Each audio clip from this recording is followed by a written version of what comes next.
ನಮಸ್ಕಾರ. ಆಡಳಿತ ಪಕ್ಷದ ಈ ನಡೆಯ ಮರ್ಮವೇನು? ಪ್ರತಿಪಕ್ಷ ಕೊಟ್ಟ ಕೌಂಟರ್ ಅರ್ಥವೇನು? ಪವರ್ ಕಾರಿಡಾರ್ನಲ್ಲಿ ನಿಜವಾಗಿ ನಡೆದದ್ದೇನು? ಪ್ರಮುಖ ವಿದ್ಯಮಾನಗಳ ಸಮಗ್ರ ವಿಶ್ಲೇಷಣೆ. ಇದು ರಾಜಕೀಯ ಎಳೆ ಎಳೆಯಾಗಿ. ನಾನು ಸ್ಮಿತಾ ರಂಗನಾಥ್. ರಾಜ್ಯ ರಾಜಕಾರಣದ ಕಣ್ಣು ನೆಟ್ಟಿರೋದು ಈಗ ಮಾಜಿ ಸಿಎಂ ಸಿದ್ದರಾಮಯ್ಯ ಅವರ ಮೌನದ ಮೇಲೆ. ಸಂಪುಟ ವಿಸ್ತರಣೆ ಬೆನ್ನಲ್ಲೇ ಕೈಪಾಳ್ಯದಲ್ಲಿ ಭುಗಿಲೆದ್ದಿರುವ ಅಸಮಾಧಾನ ಜೋರಾಗಿದೆ. ಅದೆಲ್ಲದರ ಮಧ್ಯೆ ಸಿದ್ದರಾಮಯ್ಯನವರ ಮಹಾ ಮೌನ ರಾಜ್ಯ ರಾಜಕೀಯದಲ್ಲಿ ಭಾರಿ ಸಂಚಲನಕ್ಕೆ ಕಾರಣವಾಗ್ತಾ ಇದೆ. ಸೈಲೆಂಟ್ ಆಗಿ ಸಿದ್ದು ಆಡ್ತಾ ಇರುವ ಈ ಗೇಮ್ ಹಿಂದೆ ಯಾವ ರಹಸ್ಯ ಸೂತ್ರವಿದೆ? ಕಂಗೆಟ್ಟಿರುವ ಹೈಕಮಾಂಡ್ ಮತ್ತು ರಾಜ್ಯದ ನಾಯಕರ ನಿದ್ದೆಗೆಡಿಸಿರುವ ಆ ಮರ್ಮ ಏನು? ಇತ್ತೀಚೆಗೆ ರಾಜ್ಯ ಸಂಪುಟ ವಿಸ್ತರಣೆ, ನೂತನ ಸಚಿವರ ಪ್ರಮಾಣ ವಚನ ಸ್ವೀಕಾರ ಸಮಾರಂಭ ನಡೆದಿದೆ.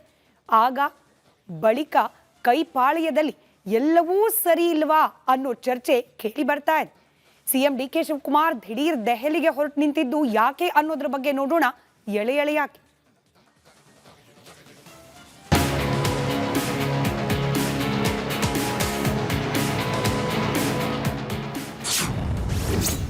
ರಾಜ್ಯ ಸಚಿವ ಸಂಪುಟ ವಿಸ್ತರಣೆ ಕಸರತ್ತಿಗೆ ಗರಂ. ಮಾಜಿ ಸಿಎಂ ಸಿದ್ದರಾಮಯ್ಯರಿಂದ ಮಹಾಮೌನ. ಮೌನಕ್ಕೆ ಶರಣಾದ ಮಾಜಿ ಸಿಎಂ ಸಿದ್ದರಾಮಯ್ಯ. ಮಾಜಿ ಮುಖ್ಯಮಂತ್ರಿ ಸಿದ್ದರಾಮಯ್ಯ ಇದೀಗ ಯಾಕೋ ಮೌನಕ್ಕೆ ಜಾರಿದ್ದಾರೆ. ಅವರು ಮೈಸೂರಿನಲ್ಲಿದ್ದರೂ ಸಾರ್ವಜನಿಕ ಕಾರ್ಯಕ್ರಮಗಳು ಹಾಗೂ ರಾಜಕೀಯ ಚಟುವಟಿಕೆಗಳಿಂದ ದೂರ ಉಳಿದಿರುವುದು ಕುತೂಹಲಕ್ಕೆ ಕಾರಣ ಆಗಿದೆ.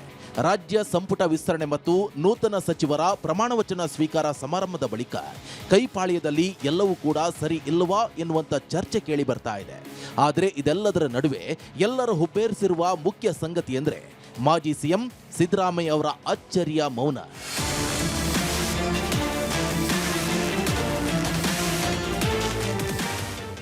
ಪ್ರಮಾಣ ವಚನಕ್ಕೂ ಗೈರು, ಮಾತಿಗೆ ನಕಾರ ಸೂಚಿಸಿರುವಂತ ಸಿದ್ದು ಪ್ಲಾನ್ ಏನು ಅನ್ನೋ ಚರ್ಚೆಗಳಾಗ್ತಾ ಇದೆ. ಸಚಿವ ಸಂಪುಟಕ್ಕೆ ಕೆಲವರ ಸೇರ್ಪಡೆ ಹಾಗೂ ಪ್ರಮುಖ ಆಪ್ತರಿಗೆ ಸ್ಥಾನ ಸಿಗದ ವಿಚಾರದಲ್ಲಿ ಸಿದ್ದರಾಮಯ್ಯ ತೀವ್ರ ಅಸಮಾಧಾನಗೊಂಡಿದ್ದಾರೆ ಎನ್ನಲಾಗಿದೆ. ಹಾಗೆ ನೋಡಿದ್ರೆ ಅಂದು ಪ್ರಮಾಣ ವಚನ ಸಮಾರಂಭದಿಂದಲೂ ಕೂಡ ಅವರು ದೂರ ಉಳಿದಿದ್ರು. ಅಷ್ಟೇ ಅಲ್ಲದೆ ಕಳೆದ ಕೆಲವು ದಿನಗಳಿಂದ ಮಾಧ್ಯಮಗಳ ಎದುರು ಒಂದೇ ಒಂದು ಮಾತನ್ನು ಕೂಡ ಆಡದೆ ಕಂಪ್ಲೀಟ್ ಸೈಲೆಂಟ್ ಮೋಡ್ಗೆ ಜಾರಿದ್ದಾರೆ. ಮುಖ್ಯಮಂತ್ರಿ ಡಿ.ಕೆ. ಶಿವಕುಮಾರ್ ನೇತೃತ್ವದ ಸರ್ಕಾರದಲ್ಲಿ ಸಚಿವ ಸಂಪುಟ ವಿಸ್ತರಣೆಯಾದ ಬಳಿಕ ಮಾಜಿ ಮುಖ್ಯಮಂತ್ರಿ ಸಿದ್ದರಾಮಯ್ಯನವರು ಮಹಾಮೌನ ತಾಳಿದ್ದಾರೆ. ರಾಜಕೀಯ ವಲಯದಲ್ಲಿ ಸಿದ್ದರಾಮಯ್ಯನವರ ಮಹಾಮೌನದ ಬಗ್ಗೆ ಸಾಕಷ್ಟು ಚರ್ಚೆ ಜೋರಾಗಿ ನಡೀತಾ ಇದೆ. ಸಿದ್ದರಾಮಯ್ಯನವರು ಮಾತನಾಡಿದ್ರೆ ಯಾವುದೇ ರೀತಿಯ ಸಮಸ್ಯೆ ಇಲ್ಲ. ಒಂದೊಮ್ಮೆ ಮಾತನಾಡದೆ ಮೌನವನ್ನು ತಾಳಿದ್ರೆ ಅದು ಸಹಜವಾಗಿ ರಾಜಕೀಯದಲ್ಲಿ ಚೆಕ್ಮೇಟ್ ಇಡುವಂಥ ಸಿದ್ಧತೆಯನ್ನು ಕೂಡ ನಡೆಸಿದ್ದಾರೆ ಅನ್ನುವಂಥ ಚರ್ಚೆಗಳು, ವಿಶ್ಲೇಷಣೆಗಳು ಕೈಪಡಸಾಲೆಯಲ್ಲಿ ಜೋರಾಗಿ ನಡೀತಾ ಇದೆ. ಕಾಂಗ್ರೆಸ್ ನಾಯಕರಲ್ಲಿ ಸಿದ್ದು ಮೌನ ಸಾಕಷ್ಟು ಸಂಚಲನ ಸೃಷ್ಟಿಸಿದೆ. ಅಷ್ಟಕ್ಕೂ ಸಿದ್ದರಾಮಯ್ಯ ಬಹಿರಂಗವಾಗಿ ಮಾತನಾಡಿದ್ರೆ ರಾಜಕೀಯವಾಗಿ ವಾಗ್ವಾದಗಳು ನಡೆದು ಶಮನವಾಗಬಹುದು. ಆದರೆ ಅವರ ಈ ಮಹಾಮೌನ ವಿರೋಧಿಗಳಿಗೆ ಹಾಗೂ ಸ್ವಪಕ್ಷದ ನಾಯಕರಿಗೆ ತೀವ್ರ ನಡುಕ ಹುಟ್ಟಿಸಿದೆ. ಈ ರೀತಿ ಸಿದ್ದು ಮೌನದ ಅರ್ಥವೇನು, ಮುಂದಿನ ರಾಜಕೀಯ ನಡೆ ಏನು ಎಂಬಂತೆಯಾಗಿ ಲೆಕ್ಕಾಚಾರಗಳಲ್ಲಿ ರಾಜ್ಯ ನಾಯಕರು ತಲೆ ಕೆಡಿಸಿಕೊಂಡಿದ್ದಾರೆ. ಇದೇ ವೇಳೆ ಪ್ರತಿಕ್ರಿಯಿಸಿರುವಂತಹ ಗೃಹ ಸಚಿವ ಪ್ರಿಯಾಂಕ್ ಖರ್ಗೆ ಆ ಎಲ್ಲದರ ಬಗ್ಗೆ ನಾವು ಚರ್ಚಿಸೋದಾಗಿ ಹೇಳಿದ್ರು. ಇನ್ನು ಖಾತೆ ಹಂಚಿಕೆಯಲ್ಲಿ ಸಾಮಾಜಿಕ ನ್ಯಾಯ ಕೊಡಿಸೋದು ಕಷ್ಟ, ಆದರೂ ಪ್ರಾದೇಶಿಕ ನ್ಯಾಯ ಅನುಭವಕ್ಕೆ ನ್ಯಾಯ ಕೊಡಿಸೋದು ಸ್ವಲ್ಪ ಕಷ್ಟವೇ ಸರಿ ಅಂತ ಪ್ರತಿಕ್ರಿಯಿಸಿದ್ರು. ಇದೇ ವೇಳೆ ಏನಾದರೂ ನ್ಯೂನತೆಗಳಿದ್ರೆ ತಿದ್ದುಕೊಳ್ಳೋದಾಗಿ ಹೇಳಿದ್ದಾರೆ. ನೋಡಿ, ಹಿಂದೆ ಎಷ್ಟು ಜನ ಇದ್ರು, ಅಷ್ಟು ಜನನೇ ಮೇಂಟೈನ್ ಮಾಡ್ಕೊಂಡು ಹೋಗ್ತಾ ಇದೀವಿ. ಅಂಡ್ ನಾನು ಹೇಳ್ದಂಗೆ ಸಾಮಾಜಿಕ ನ್ಯಾಯ ಕೊಡಿಸೋದು ಬಹಳ ಕಷ್ಟದ ಕೆಲಸ. ಎಸ್ಪೆಷಲಿ ನಾವು 135, 140 ಇದ್ದಾಗ ಎಲ್ಲ ಸಮುದಾಯಗಳಿಗೆ ನ್ಯಾಯ ಕೊಡಿಸೋದು, ಪ್ರಾದೇಶಿಕ ನ್ಯಾಯ ಕೊಡಿಸೋದು, ಅನುಭವಕ್ಕೆ ನ್ಯಾಯ ಕೊಡಿಸೋದು, ಯುವ ಉತ್ಸಾಹಕ್ಕೆ ನ್ಯಾಯ ಕೊಡಿಸೋದು ಕಷ್ಟ. ಆದ್ರೂ ಕೂಡ ಒಂದು ಪ್ರಾಮಾಣಿಕ ಪ್ರಯತ್ನ ನಮ್ಮ ಹಿರಿಯರಿಂದ ಆಗಿದೆ. ಅದು ಏನಾದ್ರೂ ನ್ಯೂನತೆಗಳಿದೆ, ಲೋಪಗಳಿದೆ, ಅದನ್ನು ಕೂಡ ತಿದ್ಕೋತೀವಿ. ಆಪ್ತರ ಮೇಲೂ ಕೂಡ ಮುನಿಸು ತೋರಿಸಿರುವುದು ಕಂಡು ಬಂದಿದೆ. ತಮ್ಮನ್ನ ಭೇಟಿ ಮಾಡಲು ಬಂದಂತ ಆಪ್ತರು ಹಾಗೂ ಬೆಂಬಲಿಗರ ಮೇಲೂ ಸಿದ್ದರಾಮಯ್ಯ ಗರಂ ಆಗಿದ್ದಾರೆ ಎನ್ನಲಾಗಿದೆ. ಸಂಪುಟ ವಿಸ್ತರಣೆಯ ತಂತ್ರಗಾರಿಕೆ ಮತ್ತು ಹೈಕಮಾಂಡ್ ನಿರ್ಧಾರದ ಬಗ್ಗೆ ಯಾವುದೇ ಪ್ರತಿಕ್ರಿಯೆ ನೀಡದೆ ಅಂತರವನ್ನ ಕಾಯ್ದುಕೊಂಡಿದ್ದಾರೆ. ಸಿದ್ದರಾಮಯ್ಯ ಅವರ ಈ ರಹಸ್ಯ ಮೌನದ ಸೂತ್ರವನ್ನ ಬಿಡಿಸಲು ಈಗ ದೆಹಲಿ ಮಟ್ಟದಲ್ಲೂ ಕಸರತ್ತುಗಳು ಆರಂಭ ಆಗಿದೆ. ಸಿದ್ದು ಸೈಲೆಂಟ್ ಆಗಿ ಯಾವುದೋ ದೊಡ್ಡ ರಾಜಕೀಯ ಚೆಕ್ಮೇಟ್ಗೆ ದಾಳವನ್ನ ಉರುಳಿಸುತ್ತಿದ್ದಾರೆ ಎಂಬುವಂತ ಶಂಕೆ ಕೈಪಡೆಗೆ ನಿದ್ದೆಗೆಡಿಸಿದೆ.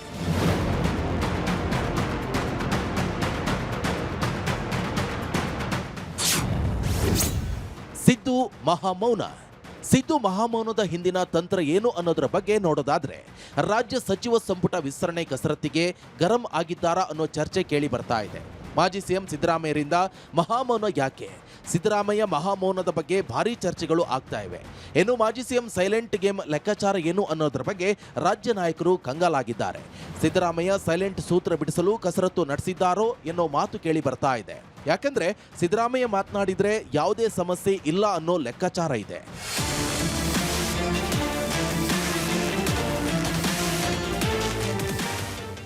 ಇನ್ನು ರಾಜಕೀಯ ವಲಯದಲ್ಲಿ ಈಗ ಹೈ ವೋಲ್ಟೇಜ್ ಚರ್ಚೆಗೆ ಗ್ರಾಸವಾಗಿರುವುದು ಮಾಜಿ ಮುಖ್ಯಮಂತ್ರಿ ಸಿದ್ದರಾಮಯ್ಯ ಅವರ ದಿಢೀರ್ ಮೌನ. ರಾಜ್ಯ ಸಚಿವ ಸಂಪುಟ ವಿಸ್ತರಣೆಯ ಕಸರತ್ತು ಮುಗಿದ ಬೆನ್ನಲ್ಲೇ ಕೈಪಾಳ್ಯದಲ್ಲಿ ಎಲ್ಲವೂ ಕೂಡ ಅಂದುಕೊಂಡಂತೆ ನಡೆದಿಲ್ಲ ಎನ್ನುವಂತ ಗುಸುಗುಸು ಬಹಳ ಜೋರಾಗಿದೆ. ಆದರೆ ಇವೆಲ್ಲದರ ನಡುವೆ ಸಿದ್ದರಾಮಯ್ಯ ಅವರು ಅನುಸರಿಸ್ತಾ ಇರುವಂತ ಮಹಾಮೌನ ರಾಜ್ಯದ ರಾಜಕಾರಣದಲ್ಲಿ ದೊಡ್ಡ ಬಿರುಗಾಳಿಯ ಮುನ್ಸೂಚನೆ ನೀಡಿದಂತೆ ಕಾಣಿಸ್ತಾ ಇದೆ. ಮೈಸೂರಿನ ಟೀಕೆ ಬಡಾವಣೆಯಲ್ಲಿರುವಂತಹ ತಮ್ಮ ನಿವಾಸದಲ್ಲೇ ಹೆಚ್ಚಿನ ಸಮಯವನ್ನ ಕಳೆದಿರುವ ಸಿದ್ದರಾಮಯ್ಯ ಆಪ್ತರು ಹಾಗೂ ಪಕ್ಷದ ನಾಯಕರ ಭೇಟಿಯನ್ನು ತಪ್ಪಿಸಿಕೊಂಡಿದ್ದಾರೆ ಎನ್ನಲಾಗಿದೆ. ಮಾಜಿ ಸಚಿವರಾದ ಡಾಕ್ಟರ್ ಎಚ್.ಸಿ. ಮಹದೇವಪ್ಪ ಹಾಗೂ ಕೆ. ವೆಂಕಟೇಶ್ ಸೇರಿದಂತೆ ಮೈಸೂರು ಭಾಗದ ಶಾಸಕರನ್ನು ಅವರು ಭೇಟಿ ಮಾಡಿಲ್ಲ ಅನ್ನೋದು ಗೊತ್ತಾಗಿದೆ.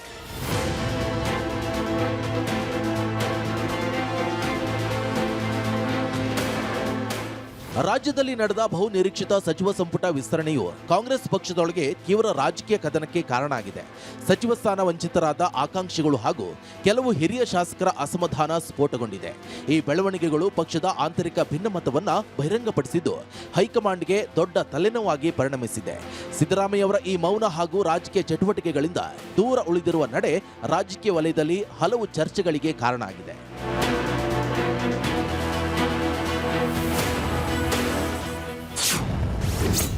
ಸಿದ್ದರಾಮಯ್ಯರ ಅಚ್ಚರಿಯ ಮೌನದ ರಹಸ್ಯ. ಸಾಮಾನ್ಯವಾಗಿ ಯಾವುದೇ ರಾಜಕೀಯ ಬೆಳವಣಿಗೆಗಳು ಅಥವಾ ಸಚಿವ ಸಂಪುಟ ಬದಲಾವಣೆಗಳಾದಾಗ ಮುಂಚೂಣಿಯಲ್ಲಿ ನಿಂತು ಪ್ರತಿಕ್ರಿಯಿಸುವ ಇಲ್ಲವೇ ಅಸಮಾಧಾನಗಳನ್ನು ಶಮನ ಮಾಡುವ ಜವಾಬ್ದಾರಿ ಹೊರುತ್ತಿದ್ದ ಸಿದ್ದರಾಮಯ್ಯ ಈ ಬಾರಿ ಸಂಪೂರ್ಣವಾಗಿ ಮೌನಕ್ಕೆ ಶರಣಾಗಿದ್ದಾರೆ. ಕ್ಯಾಬಿನೆಟ್ ವಿಸ್ತರಣೆಯ ನಂತರ ಅವರು ಎಲ್ಲೂ ಕೂಡ ಬಾಯಿ ಬಿಡದಿರುವುದು ರಾಜಕೀಯ ವಲಯದಲ್ಲಿ ನಾನಾ ರೀತಿಯ ಊಹಾಪೋಹಗಳಿಗೆ ಎಡೆಮಾಡಿಕೊಟ್ಟಿದೆ. ಸಚಿವ ಸಂಪುಟ ವಿಸ್ತರಣೆಯ ನಿರ್ಧಾರಗಳು ಮತ್ತು ಕೆಲವು ಹೈಕಮಾಂಡ್ ಸೂಚನೆಗಳ ಬಗ್ಗೆ ತೀವ್ರ ಅತೃಪ್ತಗೊಂಡಿರುವಂತಹ ಸಿದ್ದರಾಮಯ್ಯ ತಮ್ಮನ್ನ ಭೇಟಿ ಮಾಡಲು ಬಂದ ಆಪ್ತ ನಾಯಕರು ಹಾಗೂ ಬೆಂಬಲಿಗರ ಮೇಲೂ ಗರಂ ಆಗಿದ್ದಾರೆ ಎನ್ನಲಾಗಿದೆ. ತಮ್ಮ ಬಳಿ ಬಂದವರ ಬಳಿ ಯಾವುದೇ ರಾಜಕೀಯ ಚರ್ಚೆ ನಡೆಸಲು ಆಸಕ್ತಿಯನ್ನ ತೋರದೆ ಕಟ್ಟುನಿಟ್ಟಿನ ಅಂತರವನ್ನ ಕಾಯ್ದುಕೊಂಡಿರುವುದು ಅವರ ಆಪ್ತ ವಲಯದಲ್ಲೇ ಆತಂಕ ಮೂಡಿಸಿದೆ.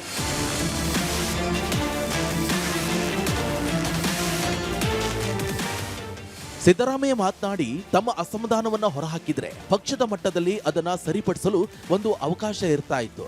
ಆದರೆ ಅವರು ಯಾವುದೇ ಪ್ರತಿಕ್ರಿಯೆ ನೀಡದೆ ಮೌನ ಆಗಿರುವುದು ರಾಜ್ಯ ಕಾಂಗ್ರೆಸ್ನ ಪ್ರಮುಖ ನಾಯಕರಿಗೆ ನಡುಕ ಹುಟ್ಟಿಸಿದೆ. ಯಾಕಂದ್ರೆ ರಾಜಕೀಯ ವಿಶ್ಲೇಷಕರ ಪ್ರಕಾರ ಸಿದ್ದರಾಮಯ್ಯ ಅವರ ಈ ಮೌನ ಸಾಮಾನ್ಯ ಮೌನವಲ್ಲ. ಇದು ಎದುರಾಳಿಗಳಿಗೆ ಹಾಗೂ ತಮಗೆ ಮುಳುವಾಗಲು ಹೊರಟಿರುವಂತ ಆಂತರಿಕ ಶಕ್ತಿಗಳಿಗೆ ನೀಡ್ತಿರೋ ಸೈಲೆಂಟ್ ಚೆಕ್ಮೇಟ್ ತಂತ್ರ ಆಗಿರಬಹುದು ಎನ್ನುವಂತ ಚರ್ಚೆಗಳು ಜೋರಾಗಿವೆ. ಸಕಾಲದಲ್ಲಿ ಸರಿಯಾದ ದಾಳ ಉರುಳಿಸಲು ಅವರು ಮೌನ ವ್ರತ ಕೈಗೊಂಡಿದ್ದಾರೆ ಎನ್ನುವಂತ ಮಾತುಗಳು ಕೇಳಿ ಬರ್ತಾ ಇವೆ. ಮಹಾಮೌನ ಯಾಕೆ? ಅಷ್ಟಕ್ಕೂ ಮಾಜಿ ಸಿಎಂ ಸಿದ್ದರಾಮಯ್ಯ ಮಹಾಮೌನ ಯಾಕೆ ಅನ್ನೋ ಬಗ್ಗೆ ನೋಡೋದಾದ್ರೆ 3 ಪ್ರಮುಖ ಕಾರಣಗಳಿಗಾಗಿ ಸಿದ್ದು ಸೈಲೆಂಟ್ ಆಗಿರಬಹುದು ಅನ್ನೋ ಲೆಕ್ಕಾಚಾರಗಳಿವೆ. ಅದರಲ್ಲಿ ಒಂದು, ತಾವು ಹೇಳಿದವರಿಗೆ ಸಚಿವ ಸ್ಥಾನ ಸಿಕ್ಕಿಲ್ಲ ಅನ್ನೋದು ಇರಬಹುದು. ಎರಡನೆಯದು, ಬೇಡ ಎಂದವರಿಗೆ ಸಚಿವ ಸ್ಥಾನ ನೀಡಿರೋದು. ಹೀಗಾಗಿ ಅಹಿಂದ ಟೀಮ್ನಲ್ಲಿಯೇ ಒಡಕು ಮೂಡಿರುವ ವಿಚಾರ ಗಮನಕ್ಕೆ ತೆಗೆದುಕೊಂಡಿರಬೇಕು ಅನ್ಸುತ್ತೆ. ಇನ್ನು ಉತ್ತರ ಕರ್ನಾಟಕದಲ್ಲಿ ಕುರುಬ ಸಮುದಾಯಕ್ಕೆ ಆದ್ಯತೆ ನೀಡಬೇಕಾಗಿತ್ತು. ಈ ನಿಟ್ಟಿನಲ್ಲಿ ಬಸವರಾಜ ಶಿವಣ್ಣನವರಿಗೆ ಸಚಿವ ಸ್ಥಾನ ಸಿಗಬೇಕು ಎನ್ನುವಂತ ವಾದ ಇತ್ತು. ಅದಕ್ಕಾಗಿ ಹೈಕಮಾಂಡ್ ಮಟ್ಟದಲ್ಲಿ ಶಿವಣ್ಣನವರ ಹೆಸರು ಪ್ರಸ್ತಾಪ ಮಾಡಿದ್ರು ಎನ್ನಲಾಗಿತ್ತು. ಏನು ಸಚಿವ ಜಮೀರ್ ಅಹಮದ್ಗೆ ಕ್ಯಾಬಿನೆಟ್ನಲ್ಲಿ ಅವಕಾಶ ಬೇಡ ಅನ್ನೋ ಅಭಿಪ್ರಾಯ ವ್ಯಕ್ತಪಡಿಸಿದ್ರಂತೆ ಸಿದ್ದರಾಮಯ್ಯ. ಆದರೆ ಈಗ ಸಚಿವ ಜಮೀರ್ ಅಹಮದ್ ಸಚಿವ ಸ್ಥಾನ ಸಿಕ್ಕಿದೆ. ಸಚಿವ ಸಂಪುಟ ವಿಸ್ತರಣೆಯ ಸಂದರ್ಭದಲ್ಲಿ ಉತ್ತರ ಕರ್ನಾಟಕದ ಕುರುಬ ಸಮುದಾಯಕ್ಕೆ ಆದ್ಯತೆ ಕೊಡಬೇಕು, ಆ ಒಂದು ಕೋಟಾದಲ್ಲಿ ಬಸವರಾಜ ಶಿವಣ್ಣನವರಿಗೆ ಸಚಿವ ಸ್ಥಾನ ಕೊಡಬೇಕು ಅನ್ನುವಂಥ ವಾದವನ್ನ ಸಿದ್ದರಾಮಯ್ಯನವರು ಇಟ್ಟಿದ್ರು. ಆ ವಾದಕ್ಕೆ ಹೈಕಮಾಂಡ್ ಮಣೆ ಹಾಕಿಲ್ಲ ಅನ್ನುವಂಥ ಒಂದು ಬೇಸರ. ಮತ್ತೊಂದು ಕಡೆಗೆ ಸಚಿವ ಸ್ಥಾನಕ್ಕಾಗಿ ಏನು ಸಚಿವ ಜಮೀರ್ ಅಹಮದ್ ಅವರನ್ನ ಪರಿಗಣಿಸಬಾರದು ಅನ್ನುವಂಥ ವಿಚಾರವೂ ಕೂಡ ಸಿದ್ದರಾಮಯ್ಯನವರು ಇಟ್ಟಿದ್ರು ಅನ್ನುವಂಥ ಮಾಹಿತಿಗಳಿದ್ದಾವೆ. ಈ ಒಂದು ಹಿನ್ನೆಲೆಯಲ್ಲಿ ಅವರು ಸಾಕಷ್ಟು ಬೇಸರವನ್ನು ಹೊಂದಿದ್ದಾರೆ. ಹಾಗಾಗಿ ಮಹಾಮೌನವನ್ನ ತಾಳಿದ್ದಾರೆ ಅನ್ನುವಂಥ ಚರ್ಚೆಗಳು ಜೋರಾಗಿದ್ದಾವೆ. ವೀಕ್ಷಕರೇ, ಈ ಎಲ್ಲ ಲೆಕ್ಕಾಚಾರಗಳ ಬೆನ್ನಲ್ಲೇ ಸಿಎಂ ಡಿ.ಕೆ. ಶಿವಕುಮಾರ್ ಈಗಾಗಲೇ ಮಾಜಿ ಸಿಎಂ ಸಿದ್ದರಾಮಯ್ಯ ಭೇಟಿಯಾಗಿ ಬಂದಿದ್ರು. ಕೆಲ ಹೊತ್ತು ಚರ್ಚೆ ಮಾಡಿದ್ದು ಗಮನ ಸೆಳೆದಿತ್ತು. ಇದೀಗ ಸಿಎಂ ಡಿ.ಕೆ. ಶಿವಕುಮಾರ್ ದೆಹಲಿಯತ್ತ ಪ್ರಯಾಣ ಬೆಳೆಸಿದ್ದಾರೆ. ಮೊನ್ನೆಯಷ್ಟೇ ದೆಹಲಿಯಿಂದ ಬಂದಿಳಿದ ಬಂಡೆ ಮತ್ತೆ ದೆಹಲಿಯತ್ತ ಮುಖ ಮಾಡಿರುವುದು ಹಲವು ಲೆಕ್ಕಾಚಾರಗಳಿಗೆ ಎಡೆಮಾಡಿಕೊಟ್ಟಿದೆ.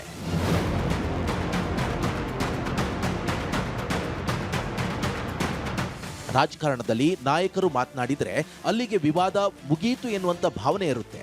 ಆದರೆ ನಾಯಕರು ಮೌನಕ್ಕೆ ಜಾರಿದ್ರೆ ಅಲ್ಲಿ ಹೊಸದೊಂದು ರಾಜಕೀಯ ಸಮೀಕರಣ ಹುಟ್ಟಿಕೊಳ್ಳುತ್ತೆ ಎನ್ನುವಂತ ಇತಿಹಾಸ ಇದೆ. ಸಿದ್ದರಾಮಯ್ಯವರ ಈ ಮೌನ ಮುಂಬರುವ ದಿನಗಳಲ್ಲಿ ಸರ್ಕಾರದ ಮೇಲಾಗ್ಲಿ ಅಥವಾ ಪಕ್ಷದ ಸಂಘಟನೆಯ ಮೇಲಾಗ್ಲಿ ಬೀರುವ ಪ್ರಭಾವದ ಬಗ್ಗೆ ಹೈಕಮಾಂಡ್ಗೆ ಚಿಂತೆ ಶುರುವಾಗಿದೆ. ನಾಯಕನ ಮೌನವು ಕೆಳ ಹಂತದ ಕಾರ್ಯಕರ್ತರು ಮತ್ತು ಬೆಂಬಲಿಗರಲ್ಲಿ ಭಾರೀ ಗೊಂದಲವನ್ನ ಸೃಷ್ಟಿಸಿದೆ. ಮುಂದಿನ ರಾಜಕೀಯ ದಿಕ್ಕು ಹಾಗೂ ಹೈಕಮಾಂಡ್ ಹಾಗೂ ರಾಜ್ಯ ನಾಯಕರ ನಡುವಿನ ಸಮನ್ವಯದ ಕೊರತೆಯು ಯಾವ ಹಂತಕ್ಕೆ ಹೋಗಿ ಮುಟ್ಟಲಿದೆ ಎಂಬ ಬಗ್ಗೆ ತಳಮಟ್ಟದಲ್ಲಿ ಚರ್ಚೆಗಳು ಆರಂಭ ಆಗಿದೆ. ಸಿದ್ದರಾಮಯ್ಯನವರ ಈ ಮಹಾಮೌನವನ್ನು ಮುರಿಯಲು ಕಾಂಗ್ರೆಸ್ ಹೈಕಮಾಂಡ್ ಯಾವ ರೀತಿಯ ಸಮಾಧಾನದ ತಂತ್ರವನ್ನು ಹೆಣೆಯುತ್ತೆ ಅನ್ನುವಂಥದ್ದು ಕೂಡ ಕಾದು ನೋಡಬೇಕಾಗಿದೆ. ಕ್ಯಾಮರಾ ಪರ್ಸನ್ ಸದಾನಂದ್ ಜೊತೆ ಹನುಮಂತ ದುರ್ಗದ್, ಆರ್ ಕನ್ನಡ, ಬೆಂಗಳೂರು. ಸಚಿವ ಸಂಪುಟ ವಿಸ್ತರಣೆ ಕಿಚ್ಚು ರಾಜ್ಯ ಕಾಂಗ್ರೆಸ್ನಲ್ಲಿ ಹೊತ್ತಿಕೊಳ್ತಾ ಇದ್ದಂತೆ ಸಿದ್ದರಾಮಯ್ಯವರ ಈ ಮಹಾಮೌನ ಇಡೀ ರಾಜಕೀಯ ವಾತಾವರಣವನ್ನ ಸ್ತಬ್ಧಗೊಳಿಸಿದೆ. ಈ ಸೈಲೆಂಟ್ ಗೇಮ್ನ ತೆರೆಮರೆಯ ಲೆಕ್ಕಾಚಾರಗಳು ಯಾವ ಸ್ವರೂಪವನ್ನ ಪಡೆದುಕೊಳ್ಳಲಿವೆ ಮತ್ತು ಸಿದ್ದು ಮೌನದ ಕದ ತಟ್ಟಿದ ಮೇಲೆ ಯಾವ ಹೊಸ ರಾಜಕೀಯ ಬೆಳವಣಿಗೆಗಳು ಜರುಗಲಿವೆ ಎಂಬುದನ್ನ ಕಾದು ನೋಡಬೇಕಿದೆ.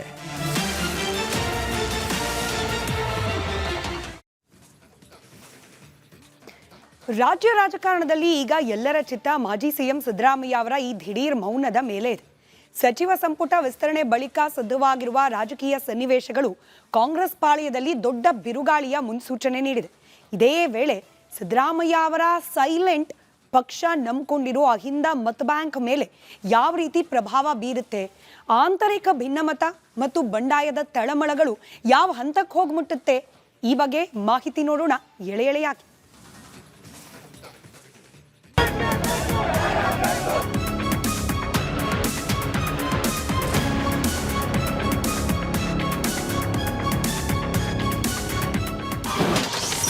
ಕ್ಯಾಬಿನೆಟ್ ವಿಸ್ತರಣೆ ಗೊಂದಲ ಬಗೆಹರಿಸುವ ಲೆಕ್ಕಾಚಾರ. ಹಿರಿಯ ಶಾಸಕರ ಅಸಮಾಧಾನ, ಆಗಲೂ ಸಿದ್ದು ಸೈಲೆಂಟ್. ಸಚಿವ ಸಂಪುಟ ವಿಸ್ತರಣೆ ಬೆನ್ನಲ್ಲೇ ಪಕ್ಷದೊಳಗೆ ಭುಗಿಲೆದ್ದಿರುವಂತಹ ಅಸಮಾಧಾನಗಳು ಹಾಗೂ ಗೊಂದಲಗಳನ್ನು ಬಗೆಹರಿಸಲು ಹಿರಿಯ ನಾಯಕರು ಈಗ ರಣತಂತ್ರವನ್ನು ರೂಪಿಸುತ್ತಿದ್ದಾರೆ. ನೂತನ ಸಚಿವರ ಆಯ್ಕೆ ಮತ್ತು ಕೆಲವರಿಗೆ ಅವಕಾಶ ಸಿಗದ ವಿಚಾರದಲ್ಲಿ ಉಂಟಾಗಿರುವಂತಹ ಭಿನ್ನಮತವನ್ನು ಶಮನ ಮಾಡುವುದು ಹೇಗೆ ಎಂಬ ಚಿಂತೆಯಲ್ಲಿ ಕೈ ನಾಯಕರು ಇದೀಗ ನಿರತರಾಗಿದ್ದಾರೆ.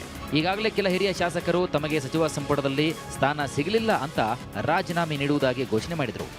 ಇತ್ತ ವಿಜಯನಗರ ಶಾಸಕ ಎಂ ಕೃಷ್ಣಪ್ಪ ಬೆಂಬಲಿಗರು ಪ್ರತಿಭಟನೆ ನಡೆಸಿದರು.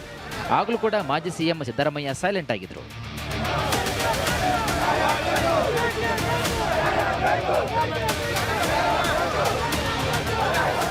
ಈ ಎಲ್ಲದರ ಮಧ್ಯೆ ಪಕ್ಷದೊಳಗೆ ತಲೆದೂರಿರುವಂತಹ ಅಸಮಾಧಾನ ಮುಂದೆ ದೊಡ್ಡ ಬಂಡಾಯವಾಗಿ ರೂಪುಗೊಳ್ಳುತ್ತದೆಯೋ ಅಥವಾ ಸಚಿವ ಸಂಪುಟದಲ್ಲಿ ಯಾವುದೇ ಬದಲಾವಣೆಗಳನ್ನು ಮಾಡಿ ಪರಿಸ್ಥಿತಿ ಹತೋಟಿಗೆ ತರಬೇಕೋ ಎಂಬ ಚರ್ಚೆಗಳು ರಾಜಕೀಯ ಕಾರ್ಯಾಲಯದಲ್ಲಿ ಗರಿಗೆದರಿವೆ.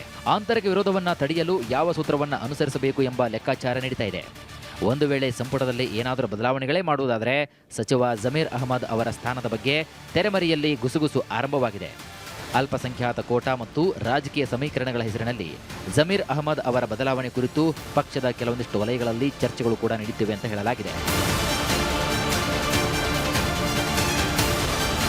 ಸಿದ್ದರಾಮಯ್ಯ ಅವರು ಒಂದೊಮ್ಮೆ ಬಹಿರಂಗವಾಗಿ ಮಾತನಾಡಿ ತಮ್ಮ ಅಸಮಾಧಾನವನ್ನು ಹೊರಹಾಕಿದ್ದಾರೆ. ಪಕ್ಷದ ಮಟ್ಟದಲ್ಲಿ ಅಥವಾ ದೆಹಲಿ ನಾಯಕರ ಜೊತೆಗೆ ಚರ್ಚಿಸಿ ಅದನ್ನು ಶಮನಗೊಳಿಸಲು ಒಂದು ಅವಕಾಶವಿರುತ್ತಿತ್ತು. ಆದರೆ ಅವರು ಯಾವುದೇ ಪ್ರತಿಕ್ರಿಯೆ ನೀಡದೆ ಕೇವಲ ಮೌನ ವಹಿಸಿದ್ದಾರೆ. ಇದೇ ವೇಳೆ ಕಾಂಗ್ರೆಸ್ ಪಕ್ಷದ ಕೆಲವು ವಲಯಗಳಲ್ಲಿ ಜಮೀರ್ ಅಹಮದ್ ಖಾನ್ ಅವರಂತಹ ನಾಯಕರಿಗೆ ಸಚಿವ ಸ್ಥಾನ ನೀಡಿರುವಂತಹ ಕುರಿತು ಕೇಳಿಬರುತ್ತಿರುವ ವಿರೋಧದ ವಾದಗಳು ಸಿದ್ದರಾಮಯ್ಯ ಅವರ ಬೆಂಬಲಿಗರ ವಲಯದಲ್ಲಿ ಮತ್ತಷ್ಟು ಚರ್ಚೆಗೆ ಗ್ರಾಸವಾಗಿದೆ.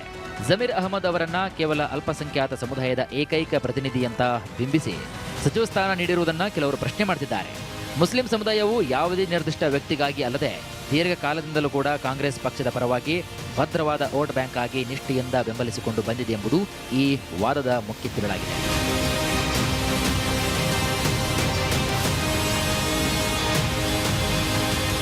ಹಾಗೆ ಜಮೀರ್ ಅಹಮದ್ ಅವರು ತಮ್ಮ ಹಿಂದಿನ ರಾಜಕೀಯದ ಜೀವನದ ಕೆಲವೊಂದಿಷ್ಟು ಸಂದರ್ಭಗಳಲ್ಲಿ ಹಾಗೂ ಚುನಾವಣೆಗಳಲ್ಲಿ ಪಕ್ಷದ ಅಧಿಕೃತ ನಿಲುವು ಮತ್ತು ಅಭ್ಯರ್ಥಿಗಳ ವಿರುದ್ಧವಾಗಿ ನಡೆದುಕೊಂಡಿದ್ದಾರೆ ಎಂಬ ಗಂಭೀರ ಆರೋಪಗಳು ಮತ್ತು ಆಂತರಿಕ ಅಸಮಾಧಾನಗಳು ಹಿರಿಯ ನಾಯಕರಿಂದ ವ್ಯಕ್ತವಾಗಿವೆ. ಪಕ್ಷವನ್ನ ಕಷ್ಟದ ಕಾಲದಲ್ಲಿ ಕಾಯ್ದು ಕಟ್ಟಿ ಬೆಳೆಸಿದಂತಹ ನಿಷ್ಠಾವಂತ ಕಾರ್ಯಕರ್ತರು ಮತ್ತು ಹಿರಿಯ ನಾಯಕರು ಪಕ್ಷದಲ್ಲಿ ಇರುವಾಗ ಇಂತಹ ಹಿನ್ನೆಲೆ ಇರುವವರಿಗೆ ಮಣೆ ಹಾಕುವುದು ಕೆಳ ಹಂತದ ಕಾರ್ಯಕರ್ತರಿಗೆ ಯಾವ ರೀತಿಯ ತಪ್ಪು ಸಂದೇಶ ರವಾನಿಸಲಿದೆ ಎಂಬುದನ್ನು ಈ ಆತಂಕಗಳು ಹಾಗೂ ಈ ವಾದಗಳ ಮುನ್ನೆಲೆಯೂ ಕೂಡ ಬರ್ತಾ ಇವೆ.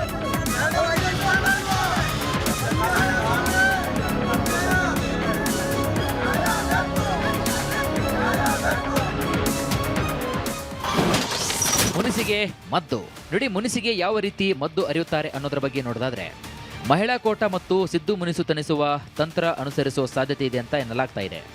ಸಂಪುಟದಲ್ಲಿ ಮಹಿಳಾ ಪ್ರಾತಿನಿಧ್ಯದ ಕೋಟಾವನ್ನ ಭರ್ತಿ ಮಾಡುವುದು ಹಾಗೂ ಮಾಜಿ ಸಿಎಂ ಸಿದ್ದರಾಮಯ್ಯ ಮುನಿಸನ್ನ ಶಮನಗೊಳಿಸುವುದು, ಈ ನಿಟ್ಟಿನಲ್ಲಿ ಹೈಕಮಾಂಡ್ ಹಾಗೂ ರಾಜ್ಯ ನಾಯಕರು ದಾಳವನ್ನು ಉರುಳುತ್ತಿದ್ದಾರೆ. ಸಿದ್ದರಾಮಯ್ಯ ಅವರ ತೃಪ್ತಿ ಹಾಗೂ ಆಪ್ತರ ಅಸಮಾಧಾನ ದೂರ ಮಾಡಲು ಪ್ರಯತ್ನಿಸಿದ್ದಾರೆ ಅಂತ ಹೇಳಲಾಗ್ತಾ ಇದೆ.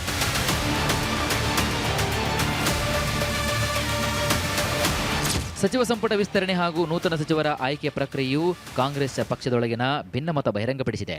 ಸಿದ್ದರಾಮಯ್ಯ ಅವರ ಮೌನವು ಪಕ್ಷದ ಪ್ರಮುಖ ಕೋಟೆಯಲ್ಲೇ ತಳಮಳ ಸೃಷ್ಟಿಸಿದ್ದು, ಅಶಾಂತಿ ದಿನದಿಂದ ದಿನಕ್ಕೆ ಹೆಚ್ಚಾಗುವ ಎಲ್ಲಾ ಲಕ್ಷಣಗಳು ಕೂಡ ಗೋಚರಿಸುತ್ತಿದೆ. ಯಾಕಂದ್ರೆ ರಾಜಕೀಯ ತಜ್ಞರ ಮಾಹಿತಿ ಪ್ರಕಾರ ಸಿದ್ದರಾಮಯ್ಯ ರಾಜಕೀಯದಲ್ಲಿ ಯಾರ್ಯಾರು ಎದುರು ನಿಂತಿದ್ರೋ ಅವರೆಲ್ಲರೂ ಕೂಡ ಸೈಡ್ ಲೈನ್ ಆಗಿದ್ದಾರೆ. ಈ ಹಿಂದೆ ಶಿವಾಜಿನಗರ ಶಾಸಕರಾಗಿದ್ದ ರೋಷನ್ ಬೇಗ್ ಹಾಗೂ MLC-ಯಾಗಿದ್ದ ಸಿಎಂ ಇಬ್ರಾಹಿಂ ಈಗ ರಾಜಕೀಯದಲ್ಲಿ ಸೈಡ್ ಲೈನ್ ಆಗಿದ್ದಾರೆ. ಇದೆಲ್ಲದರ ಹಿಂದೆ ಸಿದ್ದರಾಮಯ್ಯ ರಣತಂತ್ರ ಇದೆ ಅನ್ನುವ ಚರ್ಚೆಗಳು ಕೂಡ ರಾಜಕೀಯ ವಲಯದಲ್ಲಿ ಕೇಳಿಬರ್ತಿವೆ.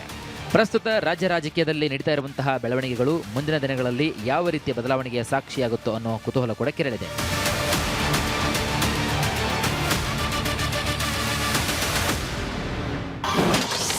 ಸಿದ್ದರಾಮಯ್ಯ ಮಹಾಮೌನದ ತೀವ್ರ ರಾಜಕೀಯ ಎಫೆಕ್ಟ್. ಕಾಂಗ್ರೆಸ್ ನಂಬಿರುವ ಅಹಿಂದ ವೋಟ್ ಬ್ಯಾಂಕ್ಗೆ ಡ್ಯಾಮೇಜ್. ಮಾಜಿ ಮುಖ್ಯಮಂತ್ರಿ ಸಿದ್ದರಾಮಯ್ಯ ಯಾವುದೇ ವಿಷಯದ ಬಗ್ಗೆ ಬಹಿರಂಗವಾಗಿ ಮಾತನಾಡದೆ ಅನುಸರಿಸುವಂತಹ ಮಹಾಮೌನವು ರಾಜ್ಯ ಕಾಂಗ್ರೆಸ್ ಕೋಟೆಯಲ್ಲಿ ತೀವ್ರ ತಳಮಳವನ್ನು ಸೃಷ್ಟಿ ಮಾಡಿದೆ. ದೀರ್ಘಕಾಲದಿಂದ ಕಾಂಗ್ರೆಸ್ ಪಕ್ಷವನ್ನು ನಂಬಿಕೊಂಡು ಬಂದಿರುವಂತಹ ಪ್ರಮುಖ ಅಹಿಂದ ಮತ ಬ್ಯಾಂಕ್ಗೆ ಹೊಡೆತ ಬೀಳುವ ಸಾಧ್ಯತೆ ಕೂಡ ಇದೆ. ಈ ಬೆಳವಣಿಗೆಯಿಂದ ದೊಡ್ಡ ಮಟ್ಟದ ಡ್ಯಾಮೇಜ್ ಆಗಬಹುದು ಎಂಬ ಆತಂಕ ಪಕ್ಷದ ನಾಯಕರಲ್ಲಿ ಮೂಡಿಸಿದೆ. ಈ ರೀತಿಯ ಗೊಂದಲಗಳು ಮುಂದುವರೆದರೆ ಸಾಂಪ್ರದಾಯಿಕ ಮತ ಬ್ಯಾಂಕ್ ಛಿದ್ರವಾಗುವ ಅಪಾಯವಿದೆ ಅನ್ನೋ ವಿಶ್ಲೇಷಣೆ ಕೂಡ ಕೇಳಿಬರುತ್ತಿದೆ.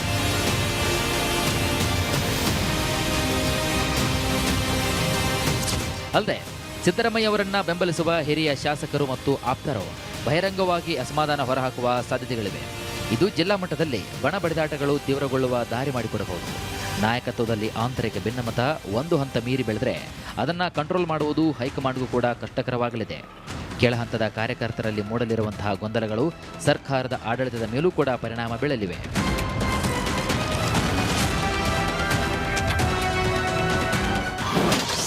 ಮುಂದಿನ ರಾಜಕೀಯ ಸವಾಲುಗಳೇನು? ವಿರೋಧ ಪಕ್ಷಗಳಿಗೆ ಸಿಕ್ಕಂತಾಯ್ತಾ ಅಸ್ತ್ರ? ಕಾಂಗ್ರೆಸ್ ಪಾಳೆಯದಲ್ಲಿ ತಲೆದೂರಿರುವಂತಹ ಈ ಆಂತರಿಕ ಬಿಕ್ಕಟ್ಟು ಮತ್ತು ನಾಯಕರ ನಡುವಿನ ಮುನಿಸು ವಿರೋಧ ಪಕ್ಷಗಳಿಗೆ ಅತ್ಯಂತ ಪ್ರಮುಖವಾದ ರಾಜಕೀಯ ಅಸ್ತ್ರವಾಗಿ ಸಿಕ್ಕಂತಾಗಿದೆ. ಸರ್ಕಾರದ ವಿರುದ್ಧ ವಿಧಾನಸಭೆ ಹಾಗೂ ಹೊರಗೆ ಹೋರಾಟ ನಡೆಸಲು ವಿರೋಧ ಪಕ್ಷಗಳು ಈ ಗೊಂದಲಗಳನ್ನೇ ಬಂಡವಾಳ ಮಾಡಿಕೊಳ್ಳುತ್ತಿವೆ. ಅಲ್ಲದೆ ಮುಂಬರಲಿರುವಂತಹ ಸ್ಥಳೀಯ ಸಂಸ್ಥೆಗಳ ಚುನಾವಣೆಗಳ ಮೇಲೆ ಬೆಳವಣಿಗೆಗಳು ನೇರವಾದ ಪ್ರಭಾವ ಬೀರಲಿದೆ ಅಂತ ಹೇಳಲಾಗ್ತಾ ಇದೆ. ಹಾಗೆ ಪಕ್ಷದ ಕಾರ್ಯಕ್ಷಮತೆಗೆ ಹಿನ್ನಡೆಯಾಗುವ ಸಾಧ್ಯತೆ ಕೂಡ ಇದೆ. ಸಕಾಲದಲ್ಲಿ ಆಂತರಿಕ ಭಿನ್ನಮತಗಳನ್ನು ಸರಿಪಡಿಸದೇ ಇದ್ದರೆ ಇದು ಮುಂಬರುವಂತಹ ಸಾರ್ವತ್ರಿಕ ಚುನಾವಣೆಗಳಲ್ಲೂ ಕೂಡ ಪಕ್ಷಕ್ಕೆ ಭಾರಿ ನಷ್ಟವನ್ನುಂಟು ಮಾಡಬಹುದು ಎಂಬ ಎಚ್ಚರಿಕೆಯನ್ನ ರಾಜಕೀಯ ತಜ್ಞರು ವ್ಯಕ್ತಪಡಿಸಿದ್ದಾರೆ. ಈ ಎಲ್ಲ ಗೊಂದಲಗಳಿಗೆ ತೆರೆ ಎಳೆಯಲು ಹೈಕಮಾಂಡ್ ಯಾವ ರೀತಿಯಾಗಿ ರಾಜಕೀಯ ಸೂತ್ರವನ್ನು ಅನುಸರಿಸಲಿದೆ ಎಂಬುದನ್ನು ಕಾದು ನೋಡಬೇಕಾಗಿದೆ.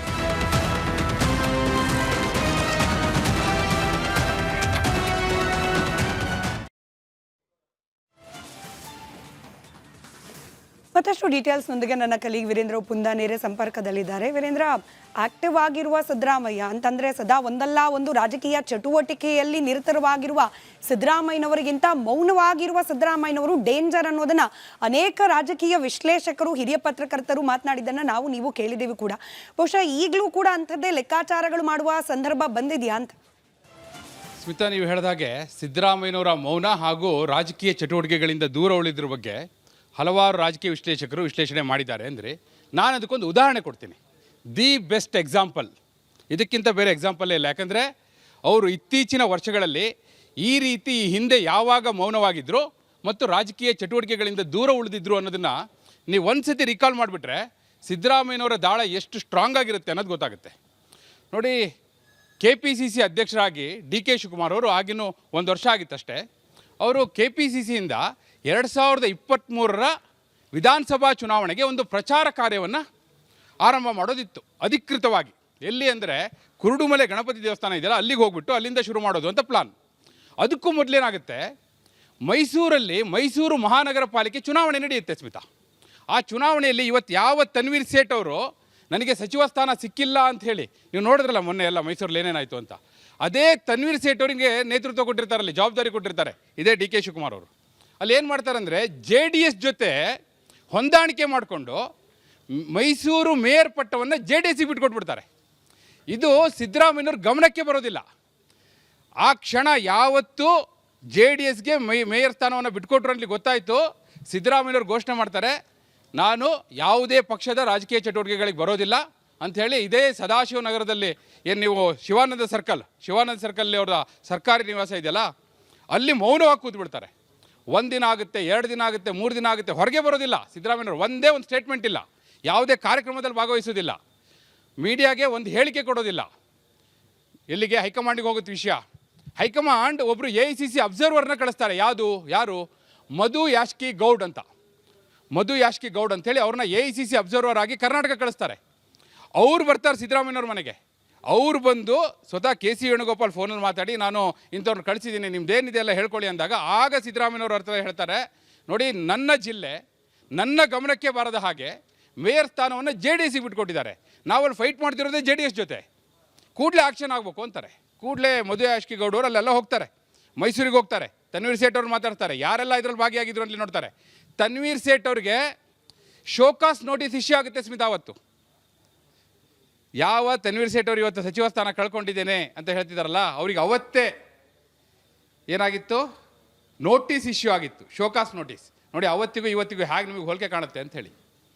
ಅದಾದ ನಂತರ ಅವರ ಬೆಂಬಲಿಗರನ್ನ ಉಚ್ಚಾಟನೆ ಮಾಡ್ತಾರೆ, ಪಕ್ಷದಿಂದ ಎಕ್ಸ್ಪೆಲ್ ಮಾಡ್ತಾರೆ. ಅದಾದ ನಂತರ ನಾನು ಹೇಳಿದ್ನಲ್ಲ, ಪ್ರಚಾರ ಕಾರ್ಯಕ್ರಮದ ಉದ್ಘಾಟನೆ ಇದೇ KPCC ಕಚೇರಿಯಲ್ಲಿ.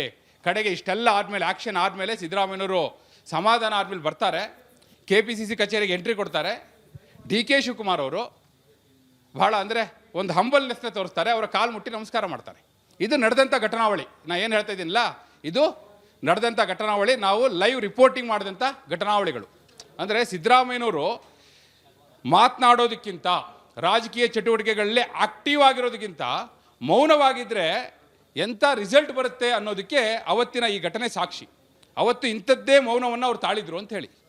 ಇವತ್ತಿನ ಬೆಳವಣಿಗೆಗಳನ್ನ ನೋಡೋಣ ಸ್ಮಿತಾ, ಏನಾಗ್ತಾ ಇದೆ, ಯಾವತ್ತಿಂದ ಈ ಮೌನ? ಸಚಿವ ಸಂಪುಟ ವಿಸ್ತರಣೆ ಆಯ್ತಲ್ಲ, ಆ ಕಾರ್ಯಕ್ರಮಕ್ಕೆ ಬರಲಿಲ್ಲ ಸಿದ್ದರಾಮಯ್ಯನವರು, ದೂರ ಉಳಿದ್ರು. ಅದಾದ ನಂತರ ಖಾತೆ ಹಂಚಿಕೆ ಬಗ್ಗೆ ಸಭೆಗಳಾಯಿತು, ಸಿದ್ದರಾಮಯ್ಯನವ್ರು ಹೋಗಿಲ್ಲ, ಸೈಲೆಂಟಾಗಿ ಕೂತಿದ್ದಾರೆ. ಏನು ಅವ್ರ ಬೇಡಿಕೆ ಎಲ್ಲ ಈಗ ನಾವು ಡೀಟೇಲಾಗಿ ಸ್ಟೋರಿಯಲ್ಲಿ ಹೇಳ್ಬಿಟ್ಟಿದ್ದೀವಿ. ಬಸವರಾಜ ಶಿವಣ್ಣವರವರಿಗೆ ಮಿನಿಸ್ಟ್ರ್ ಪೋಸ್ಟ್ ಕೊಡಬೇಕಿತ್ತು, ಕೊಡಲಿಲ್ಲ, ಒಂದು ಅಸಮಾಧಾನ. ಗಾಯತ್ರಿ ಶಾಂತೇಗೌಡರಿಗೆ ಇವ್ರಿಗೆ ಗೊತ್ತಿಲ್ಲದ ಹಾಗೆ ಪಟ್ಟಿಯಲ್ಲಿ ಸೇರಿ ಬಂತು. ಇವೆಲ್ಲ ಇದೆಯಲ್ಲ, ಇದು ಏನಂದರೆ, ಈ ರಾಜಕೀಯ ಪಟ್ಟನ್ನು ಹಾಕೋದೇ ಸಿದ್ದರಾಮಯ್ಯನವರು ತಮಗೆ ಬೇಕಾದ್ದನ್ನು ಗಿಟ್ಟಿಸಿಕೊಳ್ಳುವ ಸಲುವಾಗಿ. ಬಹುಶಃ ಇದ್ರ ಹಿಂದೆಯೂ ಕೂಡ ಅಂಥದ್ದೊಂದು ತಂತ್ರಗಾರಿಕೆ ಇರುವಂಥ ಸಾಧ್ಯತೆ ನಿಚ್ಚಳವಾಗಿದೆ. ಅದೇನಾದರೂ ಕನ್ಕ್ಲೂಡ್ ಆಗಬೇಕಿದ್ರೆ ಹೈಕಮಾಂಡೇ ಎಂಟ್ರಿ ಆಗಬೇಕಾಗುತ್ತೆ, ಅದರ್ವೈಸ್ ಅಷ್ಟು ಸುಲಭ ಇಲ್ಲ. ಬಹುಶಃ ಇವತ್ತು ನಾಳೆ ಮುಖ್ಯಮಂತ್ರಿಗಳು ದೆಹಲಿಗೆ ಹೋಗ್ತಾ ಇದ್ದಾರೆ. ಅಲ್ಲಿ ಹೋದ ನಂತರ ಏನು ಅಲ್ಲಿಂದ ಮೆಸೇಜ್ ಬರುತ್ತೆ ಅದನ್ನು ಆಧರಿಸಿ ಮುಂದಿನ ಬೆಳವಣಿಗೆಗಳು ತೀರ್ಮಾನ ಆಗುತ್ತೆ. ಬಹುಶಃ ಇದೆಲ್ಲವೂ ಕೂಡ ಮುಂಬರುವಂಥ ಉಪಚುನಾವಣೆ, ಆಮೇಲೆ ಇತ್ತೀಚೆಗೆ ಸಿದ್ದರಾಮಯ್ಯವರು ಕೊಟ್ಟಂಥ ಹೇಳಿಕೆ 2028ರ ಚುನಾವಣೆಯಲ್ಲಿ ನಾನು ಸ್ಪರ್ಧೆ ಮಾಡೋದಿಲ್ಲ ಅಂತ ಹೇಳಿದ್ದು, ಅಂದರೆ ಒಂದು ರೀತಿ ಚುನಾವಣಾ ರಾಜಕಾರಣದಿಂದ ನಿವೃತ್ತಿ ಅನ್ನುವಂಥ ಹೇಳಿಕೆಯನ್ನು ಮತ್ತೊಮ್ಮೆ ಪುನರುಚ್ಚಾರ ಮಾಡಿದ್ದು. ಇವೆಲ್ಲವೂ ಕೂಡ ಒಂದಕ್ಕೊಂದು ಕನೆಕ್ಷನ್ ಕಾಣಿಸ್ತಾ ಇದೆ. ಇದರ ರಿಸಲ್ಟ್ ಮುಂದಿನ ದಿನಗಳಲ್ಲಿ ಗೊತ್ತಾಗ್ತಾ ಹೋಗುತ್ತೆ ಸ್ಮಿತಾ. ರೈಟ್, ಧನ್ಯವಾದ ವೀರೇಂದ್ರ.